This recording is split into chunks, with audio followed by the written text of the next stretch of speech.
lolly. Didn't think it'd be you. Why? Don't you think I'd want to do my part to help the Traveler? And anyway, no one's more qualified than the Masters of the Nightwind when it comes to Natlan's ancient history. Ancient history? Wow. Even by Lolly's standards? If you think I didn't hear that, you're sorely mistaken. But anyway, back to the matter at hand. I don't know if you noticed, but Kenichi's little sidekick has been acting a little strange around Inefa. After you parted ways, Kenichi put him in timeout for 3 whole days and nights. Then he had Ifa send Kakuku to torment him for another night. Finally, Ahau got so infuriated with Kakuku's pestering that he lost his cool and let slip a crucial piece of information. 2 words: Sovereign Ruler. Sovereign ruler? So what? Isn't that just how he introduces himself? It is, and I always assumed it was a load of hot air. But apparently not. Turns out the title refers to the 13 Dragon Lords who ruled Natlan in ancient times. Wait, really? How? It took me forever to figure this out. Ahem. Anyway, the 13 sovereign rulers are not ordinary dragons, but forms of artificial intelligence created by the Pyro Dragon using secret source technology. They had superior intelligence and greater authority than even the ancient dragons themselves. Each ruled over a portion of Natlan's territory. But one by one, they disappeared during the war with the heroes. Even most of their names are unknown now, long since buried in the sands of time. If we hadn't managed to pry that tidbit out of Ahau's mouth, I would have had no idea where to even start. I always thought that little monster's biggest claim to fame was arguing with Kakuku for an entire day. He has quite a history then, huh? Which of the 13 was he? Not a clue. So far, he has staunchly refused to reveal which of the sovereign rulers he was. My guess is that he doesn't even remember. Remember, these rulers were supposed to be powerful forms of artificial intelligence. And Ahau, well, it hardly seems like he's still in his prime. I'll bet he's lost most of his memories and power by now. Lost. Memories. Yet, despite that, Ahau seemed to sense the presence of a fellow sovereign ruler when you were nearby. Specifically, it's the core in your chest he was reacting to. What? Inefa's a sovereign ruler too? Could be. Kenichi and Ifa have been keeping a close watch on Ahau, in case he reveals anything else. But so far, it seems like those 2 words are all he remembers. Darn! So the trail's gone cold. Not completely. There's also Lianka and the Flower Feather clan, both of which have triggered a response from Inefa so far. And as it happens, out of the sovereign rulers that I was able to dig up information on, there was one who had a very close relationship with Lianka. Her name was the Priestess of Floral Candles and Skyborn Feathers, otherwise known as the 8th Lord. She ruled over what is now the Flower Feather clan's territory. The records claim that she didn't die in the war with humanity, but was executed by her own kind. Her crime being betrayal of dragonkind by secretly raising a human. Lianka. Huh? Chaska, did you know this? Some of it. Our tribe's origin story has Lianka being raised by a dragon.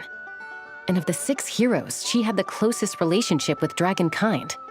After raising her, her surrogate mother then encouraged her to leave the nest and seek her own path. She traveled far and wide, settling disputes between humans and Saurians. She didn't pick sides based on past grievances between humanity and dragonkind. She stood up for the weak, protecting them from those more powerful who sought to exploit them. Gradually, a community of like-minded people and Saurians gathered around her, united by their desire for freedom and equality. and that was how the Flower Feather clan began. But that's as much as the legends say. They never mentioned her dragon mother's name, or what became of her in the end.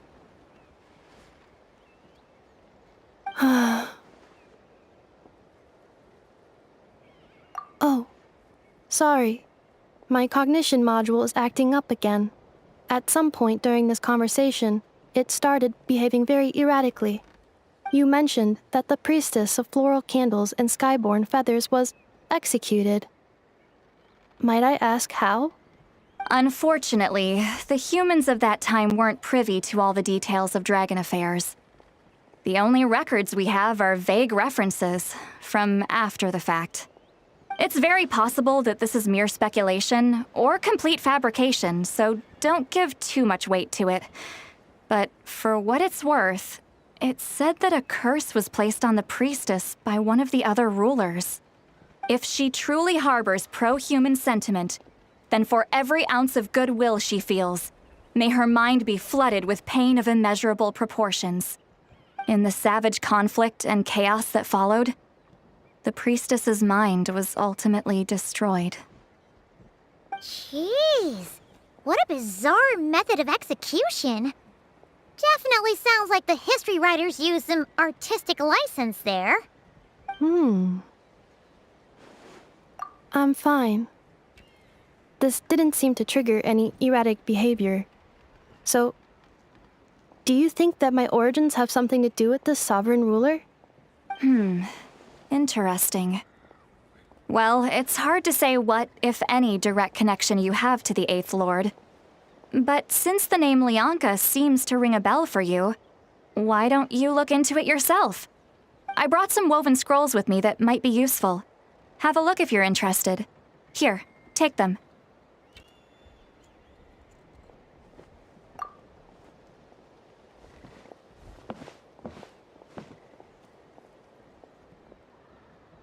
Don't say anything.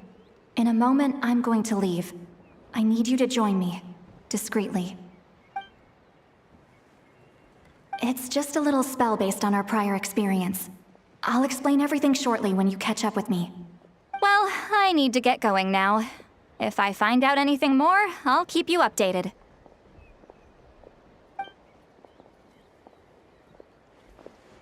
Gratitude. Goodbye. Bye, Sweet Lolly.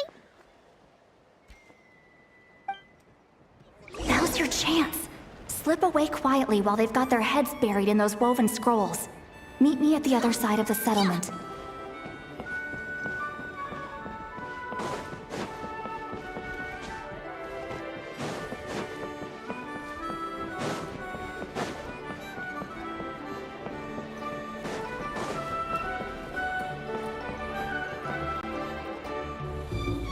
Hello, traveler. Well, see, Lolly hasn't told you everything. There's another sovereign ruler that Inefa might be connected to, not just the one from the Flower Feather clan. All trace of this other sovereign ruler was lost after the war. The records claim that in their final battle, they fought against Ishkik and Lianka. It was, my idea. I suggested we bring up the Dragon Mother first and see how Inefa responds. And, well, Seat Lolly has debriefed me on how it went. Apparently, she barely reacted, despite a very strong reaction to the name Lianka. And to me, that says we need to tread very carefully when probing her about the 11th Lord. She's the one who went missing after the war. Said to be the proudest of all the sovereign rulers, and the most hostile towards humanity. When the Pyro Dragon fell, she couldn't accept that dragonkind had been defeated. She sank into despair and insanity. But the rest is lost to history. There's no way to find out what became of her, or even what her name was. Remember, though, in essence, these sovereign rulers weren't physical entities, but pure intelligence, built with secret source technology. I mean, who knows what happens when a manufactured mind goes mad? Maybe she lost her power and memories. Maybe she split into different personalities. The point is, if Inefa really does originate from the 11th Lord, then we need to... What? Have her taken out? Because of some baseless speculation? How would that be any different from what they did to Lyanka's mother? Chaska, what brings you here? Anyone with a brain could see you were up to something back there. Unless it's a Paimon brain. Or a robot brain. Okay, you got us. Actually, we never intended to cut you out of this. It's just that Lolly's spell only works on the Traveler. But Chaska, I'm telling you, we have legitimate concerns here. This is not baseless speculation. Ever since Inefa set sail for Natlan, the secret source automatons have been getting increasingly aggressive. It's as if they're drawn to each other. Inefa could well be the 11th Lord herself.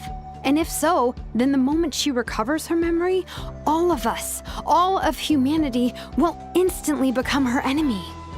I've been keeping an eye on movements at the Flower Feather clan. Whatever she was in the past, and whoever she becomes in the future, I trust who she is today.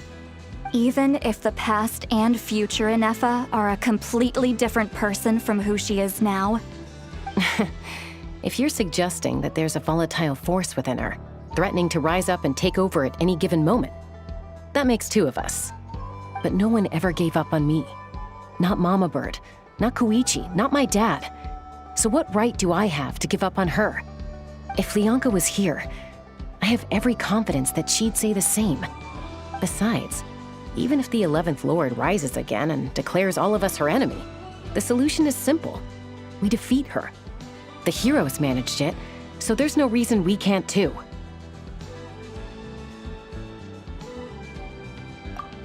Fine, fine. I had a feeling this might be your reaction. Look, I get it. You're only acting like the villain here to make us realize how serious the situation is. You know how I know that? Because when I was a kid, they brought me to you for treatment, and you didn't give up on me either. Yeah, well, playing the villain is a force of habit for old Granny by this point. Just know you've been warned, all right? Watch out for any new developments and make sure you know where she is at all times.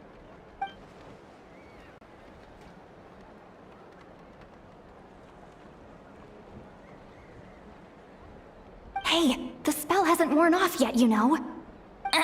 Anyway, now that we're all caught up, you should get back on Inefa watch, and we should get back to investigating. Help! Someone! Oh, Chaska? What are you all doing here? And when did Shilonan show up? Paimon, you were supposed to stay with Inefa. Oh, right, Inefa. Something weird happened. She got halfway through those woven scrolls and then flew off all of a sudden. Paimon tried to stop her, but she wouldn't come back. Did something trigger a new memory? This doesn't make any sense. She barely responded when we were chatting. What could it be? No idea. But it must be something important, because she sure looked like she was in a hurry. Also, she said, Annihilation mode activated. Okay, Chaska, you're our eye in the sky. Find out where she's gone. We'll inform everyone else. Tell them to be on high alert. Roger that.